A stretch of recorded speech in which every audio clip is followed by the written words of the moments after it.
మీకు ప్రజల పట్ల ఏమాత్రం ప్రేమ అభిమానాలున్నా, భయభక్తులున్నా, మీరిచ్చిన హామీల మీద ఏమాత్రం గౌరవం ఉన్నా ఒప్పుకోండి. మీకు నీతి నిజాయితీ ఉంటే ఈ బడ్జెట్ ప్రసంగంలో మొదటి వ్యాఖ్యలోనే తెలంగాణ ప్రజలారా మమ్మల్ని క్షమించండి, మేము మాట తప్పినాం, 100 రోజుల్లో 6 గ్యారెంటీలు అమలు చేయలేకపోయినాము అని కన్ఫెషన్ నోట్తో ఉండాల్సి ఉండే అధ్యక్ష. నేను డిమాండ్ చేస్తా ఉన్నా, ఇప్పటికైనా తెలంగాణ ప్రజలకు క్షమాపణ చెప్పండి అని చెప్పి నేను డిమాండ్ చేస్తా ఉన్నా. బీఆర్ఎస్ పార్టీని లక్ష్యంగా చేసుకొని కాదు, ప్రజల్ని లక్ష్యంగా చేసుకొని మీరు మాట్లాడాల్సింది. ప్రజల్ని లక్ష్యంగా చేసుకుంటే ప్రజలు ఇష్టపడతారు, ప్రజలు గమనిస్తున్నారు. ప్రజల పట్ల జవాబుదారీతనంతో వ్యవహరించండి. అభయహస్తం మేనిఫెస్టోలో 6 గ్యారెంటీల్లో 13 హామీలు ఉన్నాయి. వాటి అమలు మాట అటుంచి 13 హామీల ప్రస్తావన కూడా భట్టి గారి బడ్జెట్ ప్రసంగంలో లేకపోవడం నిజంగా దురదృష్టకరం. ఓటాన్ అకౌంట్లో 6 గ్యారెంటీల అమలు కోసం 53,000 కోట్లు పెడితే పూర్తి బడ్జెట్లో అది 47,000కు తగ్గిపోయింది అధ్యక్ష. పెరుగుతుందని ఆశించాం. ఓటాన్ అకౌంట్లో 53,000 కోట్లు పెట్టి పూర్తి స్థాయి బడ్జెట్లో 6 గ్యారెంటీల అమలుకు కోత పెట్టి 47,000 కోట్లకు తగ్గించారు అధ్యక్ష. ఇవాళ మీరు ఇచ్చిన హామీలు ఒకసారి గమనిస్తే ఎన్ని డోకాలు చేసింది అధ్యక్ష. డోకా లేకుండా తెలంగాణ ప్రజలకు ఒక్కటన్ని అమలు చేసింది అధ్యక్ష. మీరు 6 గ్యారెంటీలో చెప్పారు, ప్రతి మహిళకు నెలకు 2,500 ఢోకా, అవ్వ తాతలకు 4,000 పింఛన్ ఢోకా, దివ్యాంగులకు 6,000 పెన్షన్ ఢోకా, అన్ని పంటలకు మద్దతు ధరకు 500 బోనస్, కళ్యాణ లక్ష్మి వెంట తులం బంగారం, ప్రతిరోజు సీఎం ప్రజా దర్బార్, ప్రభుత్వంలో ఆర్టీసీ విలీనం, నిరుద్యోగ భృతి 4,000, ఉద్యోగ ఉపాధ్యాయులకు 4 డిఏలు పిఆర్సీ, మొదటి ఏడాది 2 లక్షల ఉద్యోగాలు, 25,000 పోస్టులతో మెగా డిఎస్సి, విద్యార్థులకు 5 లక్షల విద్యా భరోసా కార్డు, డిసెంబర్ 9 రైతులందరికీ 2 లక్షల రుణమాఫీ, రైతు భరోసా రైతన్నలకు, కౌలు రైతులకు 15,000 డోకా, ఆటో డ్రైవర్లకు 12,000 ఆర్థిక సహాయం. డోకా డోకా డోకా కాంగ్రెస్ పార్టీయే ఒక పెద్ద డోకాగా మారింది అధ్యక్ష. మహాలక్ష్మి కాంగ్రెస్ మేనిఫెస్టోలో మొట్టమొదటి హామీ మహాలక్ష్మి పథకం. దాంట్లో మహిళలందరినీ ఆకర్షించి ప్రధానమైన అంశం, ఆ మహిళలకు నెలకు 2,500 చెల్లిస్తామని ఆ రోజు చెప్పారు అధ్యక్ష. కానీ అధికారంలో వచ్చి 8 నెలలు గడిచిపోయింది. మీరు ఇప్పటికే అమలు చేసి ఉంటే ప్రతి మహిళ అకౌంట్లో 20,000 రూపాయలు పడి ఉండేవి. ఇవాళ బడ్జెట్లో అయినా మహాలక్ష్మి కోసం ఏమైనా లక్ష్మిని కేటాయించారంటే లేదు అధ్యక్ష. మహాలక్ష్మి పథకం కోసం గత ఓటాన్ అకౌంట్లో 4,500 కోట్లు ప్రతిపాదించారు. కానీ పూర్తి స్థాయి బడ్జెట్ వచ్చేసరికి మహాలక్ష్మి మాయమైంది అధ్యక్ష. పార్లమెంట్ ఎన్నికల ముందు ఓట్ల కోసం పెట్టారు, ఇప్పుడు అమలు విషయంలో మొండి చేయి చూపారు అధ్యక్ష.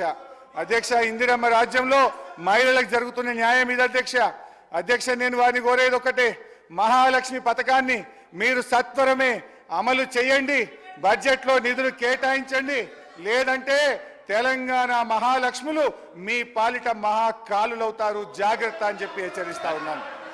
అదేవిధంగా గ్యాస్ సిలిండర్ అధ్యక్ష, ఎన్నికల ముందు 500కే గ్యాస్ సిలిండర్ అందరికీ అన్నారు అధ్యక్ష. కానీ ఇవాళ షరతులు పెట్టారు. సబ్జెక్ట్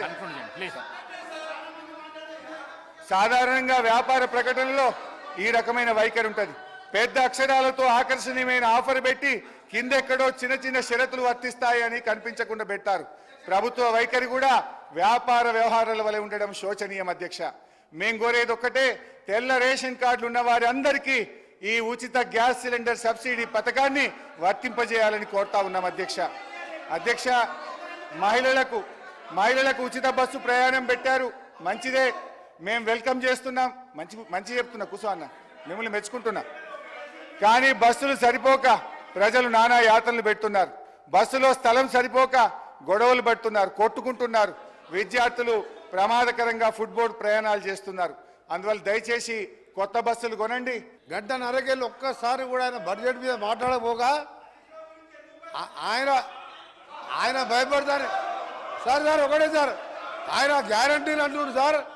గౌరవ హరీష్ రావు గారు మాట్లాడిందంతా కూడా సభని తప్పుతో పట్టించేదిగా ఆయన మాట్లాడి చూస్తున్నాం సార్ గంటన్నరకి వెళ్ళి ఆయన వస్తా ఆడికే వస్తారు ఆయన గ్యారంటీల విషయం అంటుండు సార్ గ్యారంటీల విషయం అంటున్నాడు 2001లో ఆయన పార్టీ పెట్టినప్పుడు సార్ కొండా లక్ష్మణ్ బాబుజీ గారి ఇంట్లో పార్టీ పెట్టినప్పుడు నేను తెలంగాణ పార్టీ పెడుతున్నాం రాష్ట్రాన్ని తెలంగాణ వస్తే మొట్టమొదటి ముఖ్యమంత్రి దళితుడు అవుతాడు దళితుడిని చేయలేకపోతే మెడ మీద తల తీసుకుంటా అని ఆ రోజు ముసలైనవి సార్ అబద్ధాలు అంటే వీలై గ్యారంటీలు అంటే వీలై మోసాలు సార్ డబుల్ బెడ్రూమ్ కడతా డబుల్ బెడ్రూమ్లో బిడ్డ అల్లుడు వస్తే ఎక్కడ వండుకోవాలి బేకరీలు కట్టేసుకోవాలి మీ రంగం మాటలు సార్ ఒక నిమిషం సార్ ఇంకా ఒకటి సార్ ఇంకా ఈయన హరీష్ రావు గారు ఒక మాట మాట్లాడి సార్